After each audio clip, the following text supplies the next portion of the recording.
It's refreshing that Jesus knows just what to say, even when dealing with sinners, to encourage sinners not to live in sin. In John chapter 8, in the beginning of the chapter, Jesus has just been dealing with a sinful woman. And at the end of that dialogue, he says, I am the light of the world. He who follows me shall not walk in darkness and shall have the light of life. Now, as we think about that statement of Jesus, there's several things that are very full of meaning. First of all, he says, I am, again, equating himself with God, who said back in Exodus chapter 3 and 4, I am. It's a name for God. So he's identifying himself as God. And he says, I am the light of the world. Not just a light or some light. And there are many people in this world who are looking for enlightenment from different sources. But Jesus says, I am the light. And then he says, I am the light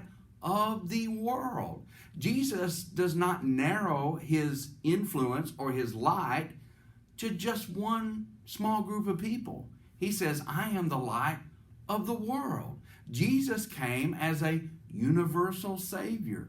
Jesus came to save everyone and to be a light to everyone. And then he says, he who follows me. You see, if we see the light, then we need to follow the light, and we'll be called a follower of Jesus. And those who follow him, he says in the text, will not walk in darkness. Of course, darkness and light are absolutely opposite of one another.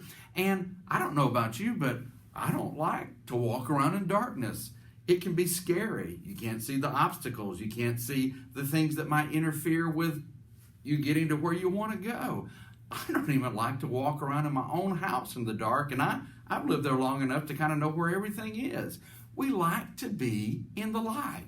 And Jesus says those people who follow him will not walk in darkness, but in light, and will have the light of life. Jesus tells his followers in Matthew chapter 5, you and me are the light of the world. We are lit by the light of Jesus, and we're a reflection of the light of Jesus. And he says that that light is the light of life. Without light, we die. But with the one who said, I am the light, we can live.